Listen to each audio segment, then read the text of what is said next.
البامية بالسودان طريقتها غريبة ومختلفة عن كثير من البلدان العربية. كلنا نحب البامية. نعم. في السعودية، في الخليج، في مصر، وموجود كذلك في الشام. كلهم طريقتهم مختلفة. السودان وش يسوون؟ يطحنونه، صح؟ نعم. وهي شيء ويكة وهي ناشفة، ولا حتى وهي رطبة؟ وهي رطبة. هي سمير سمكرة سمير يبي يصلح لنا اليوم البامية مش الويكة. أيوة. هذه ما تسمى ويكة، البامية الخضراء. البامية الخضراء. حلو. اللي هي بتتاكل بالقراصة والكسرة والعصيدة. هو ليش؟ طيب بما أن في السعودية نبي نصلح البامية بلحم الحاشي البلدي. نعم. انتم عندكم حاشي صح؟ نعم. عندنا حاشي. تصلحون فيه البامية؟ ايوه. طيب خلينا نشوف مكوناته. خربت فكرتي. أيوة. تعال ابو وائل معاه لاني انا ما اقدر اتحمل. ايوه خليك مكانك. طيب. سمير اشرح لائحة الزول. ايوه. لائحة الزول يعني كلكم زول. أيوة. لائحة ابو وائل. ايوه نعم. تفضل اشرح. عندنا البامية طبعا المكونات البامية، وعندنا اللحمة، وعندنا البصل والطماطم. بعد ذاك بالاضافه للبهارات عشان المذاق والطعم الجميل ان شاء الله. هتبدا كيف؟ حنبدا اول شيء بالبصل والزيت. حيتخضع البصل مع الزيت، بعد ذاك يضاف اليها اللحمه. ايوه. عشان ريحه اللحمه تكون طيبه مع البهارات. تطبخ لما تستوي. بعد ذاك بنضيف مويتها واشوف الشوربه حقت اللحمه. ايوه. ونضيف لها الباميه. بعد ذاك بننشل اللحمه نطلعها برا ونخلط الباميه وتطلع باميه مفروكه وتتاكل عندنا في السودان دائما في فواصل الصيف. ليه؟ لانها بارده على المعده، بارده خالص وشهيه يعني. تتاكل معظم اهل السودان يحبون حب شديد.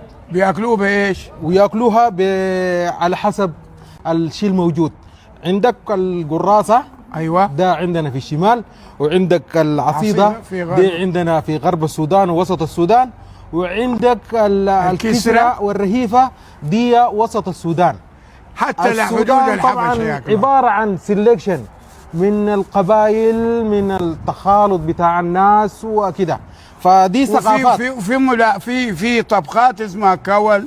ايوه. عندنا الكوال وعندنا المريز وعندنا يا حبيبي نخلص. ايوه نعم. ابغى العب عليكم كل ده عشان تشرح المكونات. ان شاء الله. ارتحت نفسيا انه اذكر حاجه بلدي. الله ينصر بلدي وينصر السعوديه معاه. وجه والقهم يتحاتون. يلا تعال ان شاء الله. ايوه نعم. يلا ابو وائل حيخلط ده. اصبر ما تطحن لين نجيك. خذ يا اخي. طبعا نحوسه. يلا بسم الله. حنبتدي يعني نخلط البصل مع اللحمه المفرومه النعيميه عشان تطلع ناعمه. الحين اللحم المفروم تبي ترجع تضربه من جديد بالخلاط؟ ايوه، هذا نجض واستوى معايا وكل شيء جاهز، بس عشان اطلع معايا النعيميه حلوه وجميله وناعمه. بتصير دي زي الحمص ابو وائل. ايوه تكون ناعمه. حمص بس زي كده. بتكون ناعمه حبه عشان تطلع معايا ناعمه، عشان ما تطلع مخشنه مع اللحمه.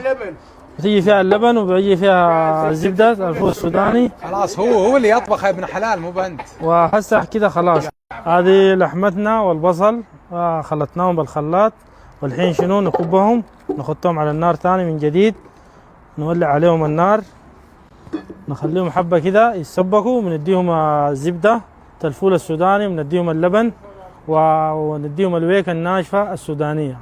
كده ان شاء الله نعميتنا تكون طلعت 100%. هذا اللبن احنا بنشتغل اصلا بالزبادي، لكن الحين موجود عندنا اللبن وبنشتغل به اللبن النعيميه.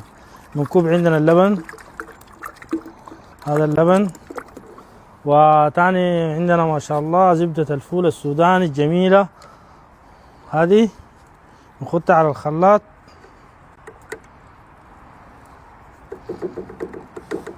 نضربها بالخلاطة يعني.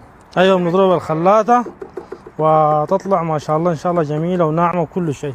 كده على كده خلاص نعميتنا. ايوه نخلطه بالخلاط وبنكبه مع البصل بتاعنا واللحمة المفرومة وكل شيء. بعد ذاك شنو، بعد ما تقوم تفور بنديها الويكة، وإن شاء الله نعميتنا تطلع 100%. وأكلة سودانية جميلة بالعصيدة بالكسرة. الكسرة المفروضة تتاكل بالكسرة والعصيد، أكتر حاجة عندنا في السودان بناكلها بالحاجات دي. الحين زبدة الفول السوداني مع اللبن. اللبن وكابينها على شنو؟ على حلتنا كده ما شاء الله. الخلطة ماشية حلوة 100%. وبنقوم شنو نحركها حبة عشان تاخد معانا شنو تسبيكة. وبعد ذاك بنقوم شنو نكب عليها الويكة الناشفة. الحين بنديها كم 3 دقايق كده وبنقوم شنو نديها الويكة الناشفة عشان يطلع شغل جميل 100%. فبدينا بعد خلاص النعمية جاهزة، نديها الويكة السودانية وبنقوم نحركها خلاص دقايق تاني. بعد ده خلاص نعميتنا جاهزة 100% ما شاء الله. وكلامها 100 ما فيها كلام تب من النعمية السودانية.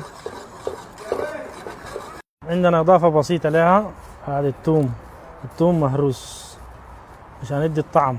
الثوم بدي النكهة لأي حاجة، الثوم حلو. طيب بنحط زيت الزيتون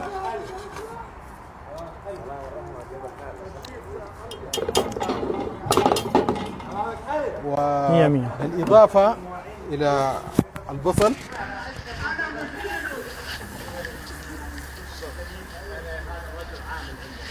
هذا شو اسم الاكله الحين؟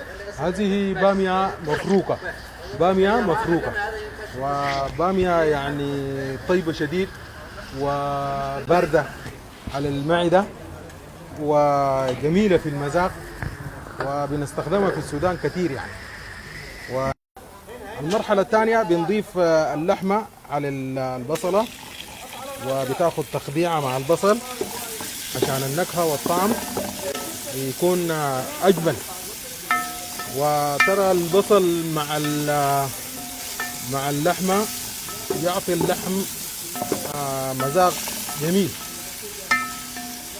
ويشيل ريحة الزفارة اللي في اللحم.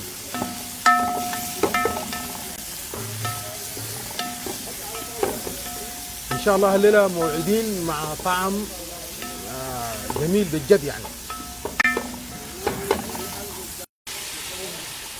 بنضيف المويه كميه معقوله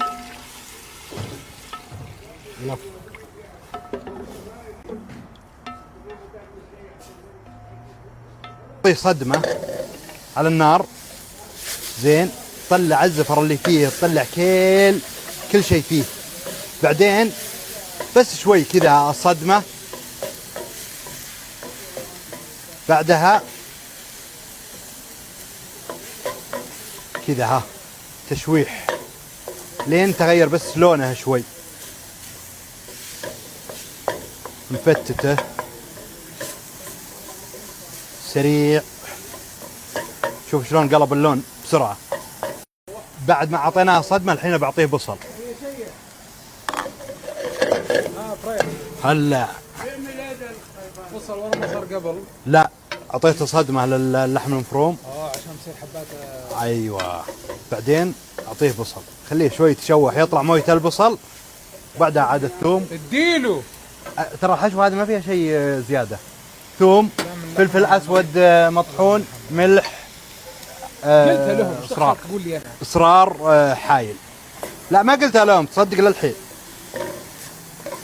بس الحين مرحله الثوم. ثوم عندنا شبه مهروس، فلفل اسود مطحون، ملح كذا الظاهر انه خالصين، ننتظرها بس شوي وبعدها نحشي فيها. الله اكبر، صرت تهتم بالقرفزات الحين. ها يوم جوعي لعمك الزول عنصرية. الزول يبي يصلح عصيده مكوناتها دقيق ابيض ومويه بس وملح بس يعني ما في حاجه ان نصور الكلام هذا والله. كله. الشيف امجد لو عنده شيء يضيفه وانا ما عندي مانع. طبعا وصل امجد اخيرا الحمد لله. امجد دائما يتاخر، صاحب الاسم هذا مقترن معاه التاخير ولا؟ لا على خفيف، ولا الامور طيبه؟ على امور طيبه. طيب امجد، انا يعني فرصه انك جيت، لاني انا ما اقدر اتحمل اصير مع الرجال هذا، خاصه اذا كان مسفهل، فودي تكفى انت تكمل معاه وتسوي اي شيء معاه. روح شفتها؟ ده حركات لحالنا. معانا انا اتشرف بوجود الاخ